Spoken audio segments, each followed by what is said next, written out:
The world's a crazy place right now, but don't worry, we'll still be here. We'll see you again soon.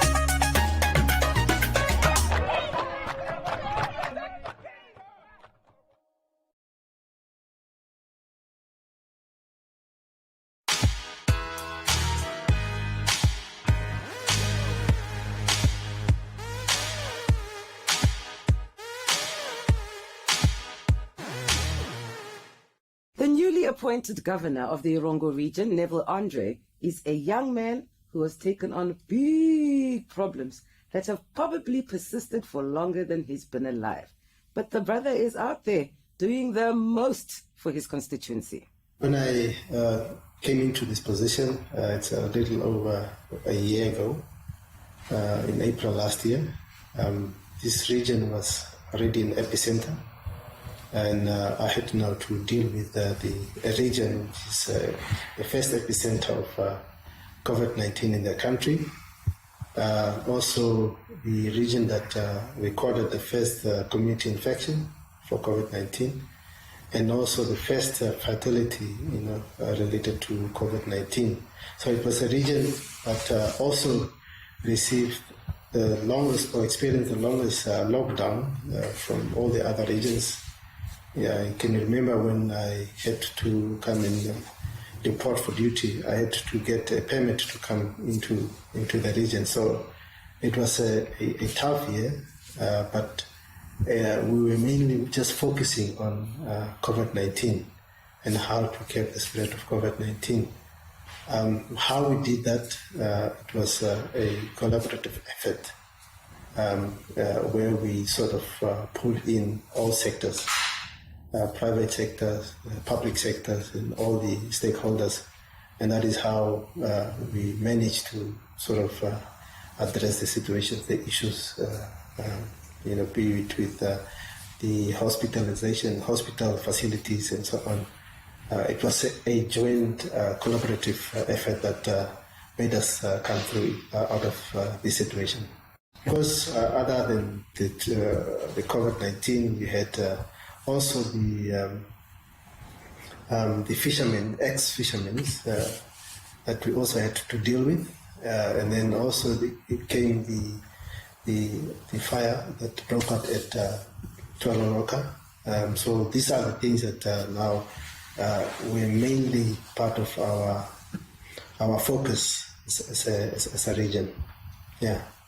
How effectively do you think you've dealt with Otoya and Tuaroroka? Yeah, the area where the fire broke out was Otoya, Tuaroroka, and then what then happened was that we had 153 shacks that burned down,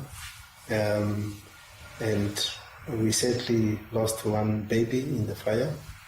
And all those people that, of course, it was not the whole area of Tuaroroka that burned down. There were still some other shacks that remained, or houses that remained.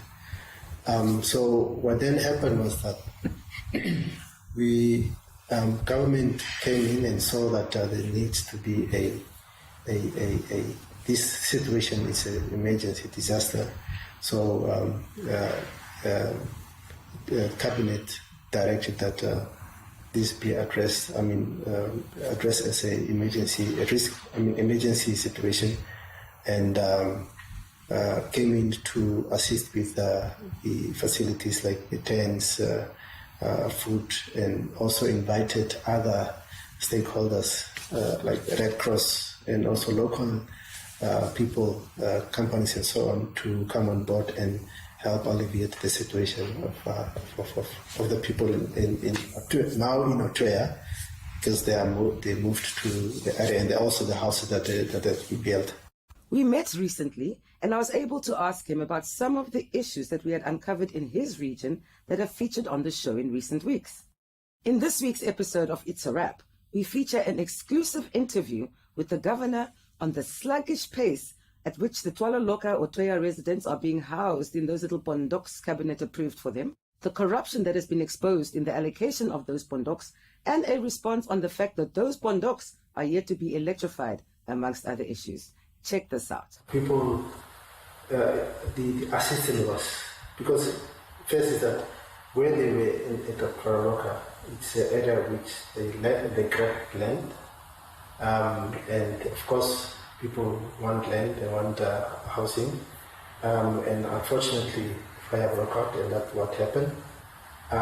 And we then looked at how the government then came in to say how do they assist from the situation where they are to at least to give them shelter. A budget was put first to clear the area or to identify the area and put up services in that area, and also put up houses. Now, it was quite expensive, because first the servicing was quite long and also expensive to put in water and electricity into that area. And then also at the same time is that with the little funds that we received from government, we needed to see how do we include everybody into the houses. So it is first is that when you look at the houses, look at the earth size. The earth size is 300 square, each earth. And what then also is included in the earth is that there is already approved extension of 2 rooms onto that earth. So if people want to extend, they need not to pay for, apply for an extension. They can just put up and then build the extension of it. But of course, and again, from the shape which was quite small to an land, and a bit of you have sanitation also that is put in there. They have their own toilet. They have the kitchen. They have, of course, that one bathroom. So it is at least that to be given. That is at least you are starting off with something that you did not have. They did not have, and they are assisted. What is being given is that they only paid for the connection of the water, to, the meter to their plot, and that is, I think, a gesture that, of course, it's what needs to be done by the leaders of the services that needs to be given to our citizens, but it's better coming from really a corrugated iron shed and so on. And without water, they did not have water, they didn't have sanitation and all this, but now they have that in their houses. According to the SWAPO Manifesto of 1989, Tea, anyone? housing is one of the forms in which racial stratification of our society has found its most appalling expression. Discriminatory and racist practices remain firmly entrenched. Black workers in urban areas live in squalid conditions of labor compounds, single-quarter housing, and in segregated ghettos. The housing conditions of the overwhelming majority of rural blacks are equally appalling. The often corrupt administrations of the so-called second-tier authorities did nothing to improve the housing conditions for the masses. A SWAPO government will therefore make the provision of adequate housing as one of its top priorities.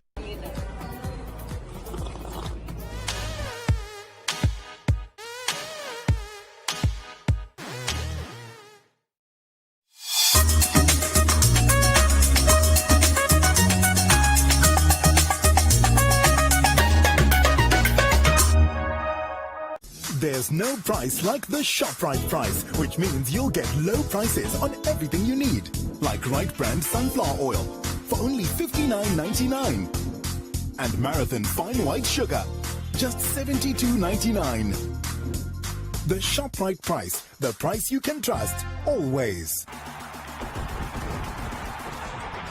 The Premier League is back, refreshed and revitalised and ready. You want spicy, you're getting spicy. He's in good shape. Oh, well, damn. Harry Kane, not afraid to shoot! Top class from Harry Kane! Storm's coming, buddy. There's a right hand by Fury! Here goes Wilder! This is the moment I live for. I can't breathe. They are the Bee's Knees! It's a particularly massive day. An opening day hat-trick for Bruno Fernandes. Just listen to the roar. In your life have you seen anything like that? Sign up at showmax.com to get the best live sport and the best entertainment that Showmax Pro has to offer.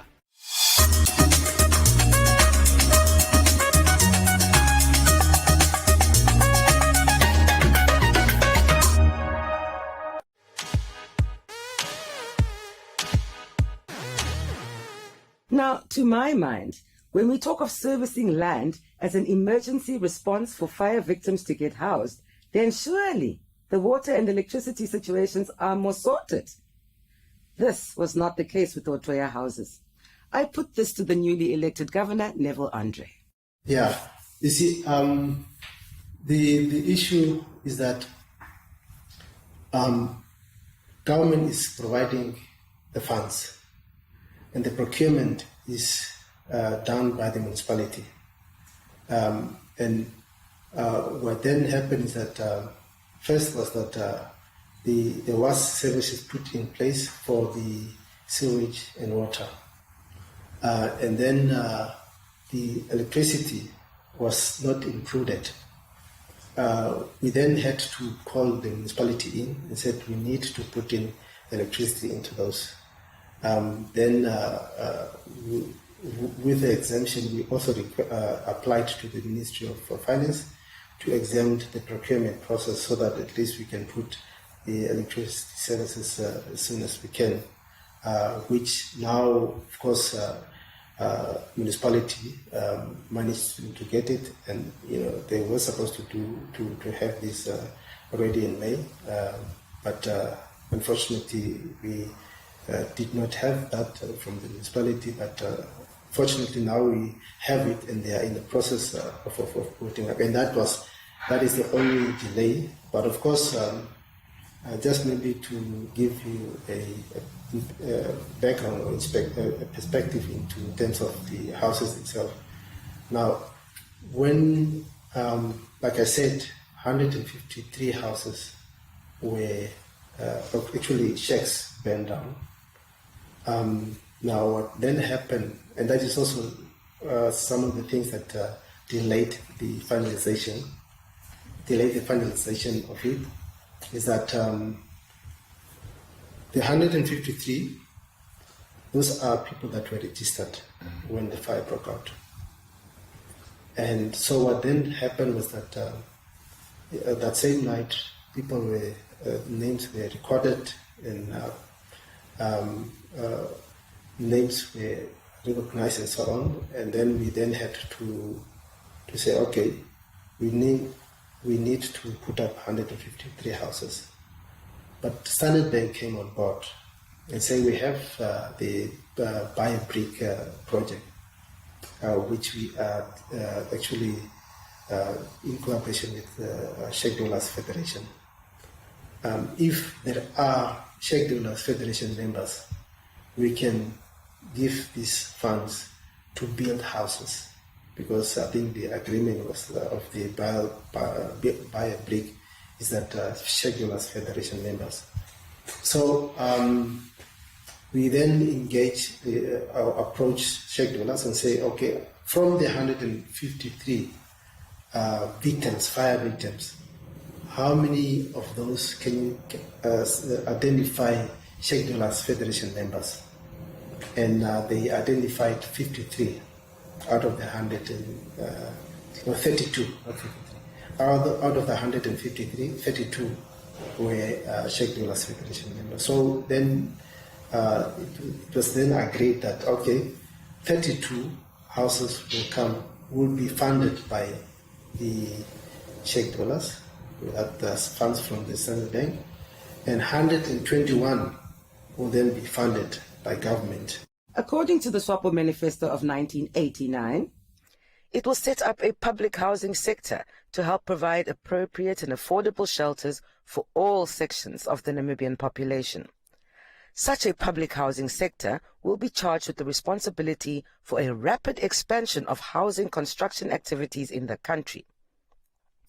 Housing construction for the lower income groups will receive state subsidies.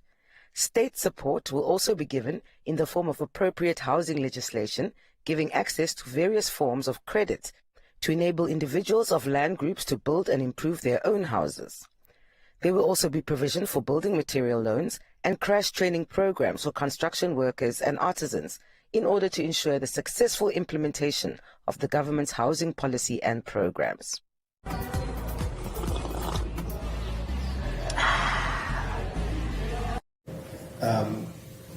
So we finalized that. Some of the 32 houses were already built, which was just on the site where the old travel car was. So they started putting it. I think that's also when the president handed over some of those houses. But then we continued with the 121 houses. So then when we completed with the 121 houses, and of course we also completed the 32 houses of Sheikh Dollars. We constructed them all completed. We had to verify the houses with the list of people that are on, the list of the people that are to benefit from the houses. And we, after our verification, we saw that there were some discrepancies, and those, of course, which is in such a situation, there's always here and there, you overlook and so on. And so we found out that 21 houses or 21 people were excluded from the beneficiaries to get houses. And these are now, for example, when the fire broke out, we counted the shacks, but we found out that in one shack there are 4 families, and you cannot build one house for 4 families. So we had now to add more houses so that we give a family a house. So those are the 21, and also some is that the person was locked down in another region and was not recorded. And then you also found out that one shack was rented out to somebody else, and this person or maybe bought the shack from another person. So there was those issues that we had to, after our verification, we had to iron out, and that's when we reconciled. We saw, okay, we need 21 more houses, and that is exactly now what I hope you were on the site. You see houses being constructed. That is now the additional 21 houses, and that is also what is delaying the finalization of the project. That's electricity services and the 21 houses that still need to be completed.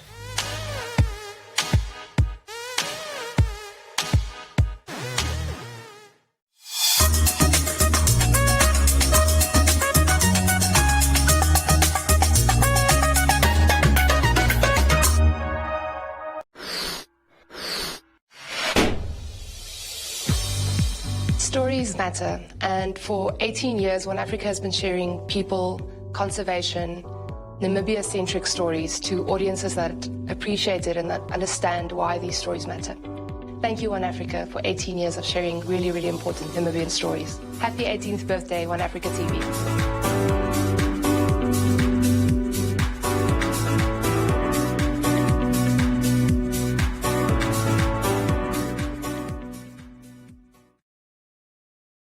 mpaka tuyadha otuli pamwe nangoe mompo mbwe mainyanyudho ote ea mukuru okuzangenea toterwe mombo omaovigali nihupeigiali omurunga radio ogwakala nokukundaneka okunyanyudha nokuyakuroshigwana omurunga radio yotango monamibia.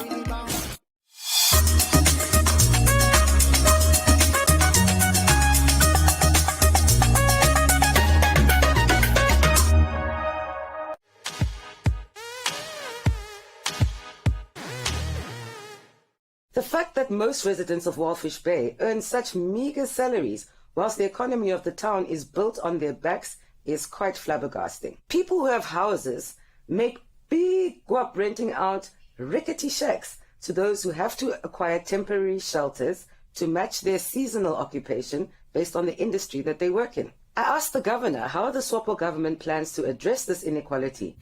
Yeah, you see, it's two things. First is that surely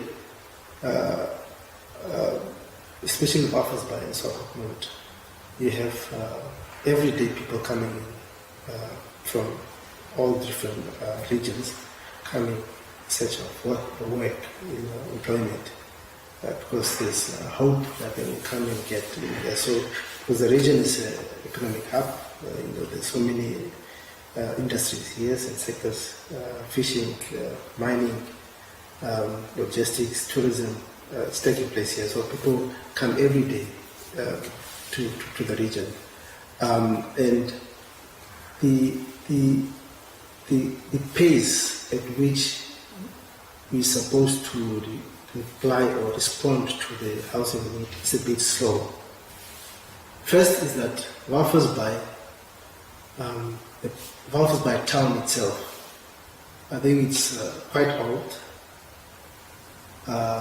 It was established for, let's say, about 30,000 people.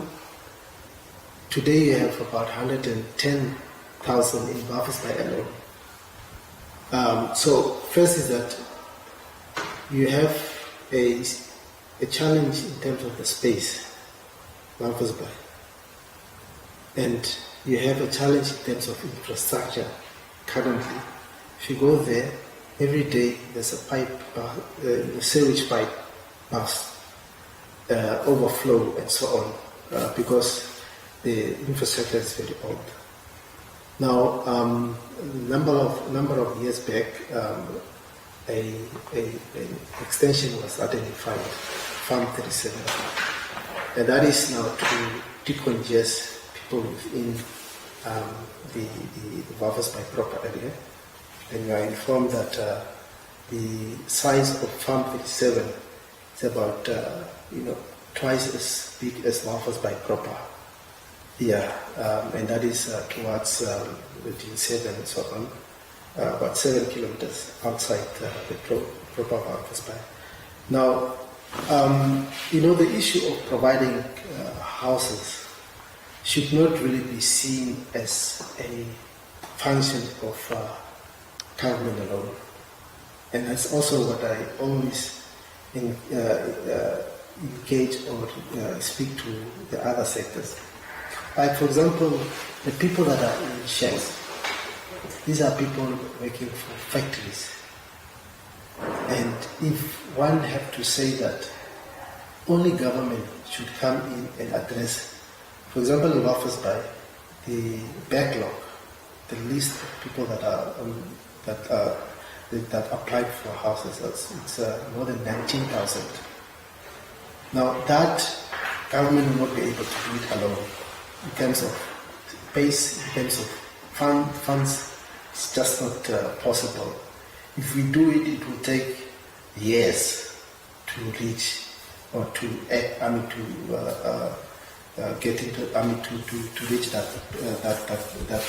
pace. And as I'm saying, every day people are coming and coming. So we are saying that factories, especially fishing companies, apply for land, especially there at Farm 37. Apply for land and build houses for your people, because these are the people that are in the sheds in Quisapot. They come from the factories every morning, go to the shed, while you as the MD or the manager goes to Ludwigsdorp, Lagoon, Miesa, in nice, but what do you think when you would want this person to come in the morning and be productive? According to the SWAPO Manifesto of 1989, local government at regional, district, municipality and village levels will be called upon to support self-help housing projects and technical services in the form of land survey, water supply, electricity and sanitation. The central government will make provision for the upgrading of the administrative, managerial and technical capacity of the local government authorities to enable them to carry out this task. The government will also mobilize and encourage privately owned construction companies to contribute to the housing program through an incentive package.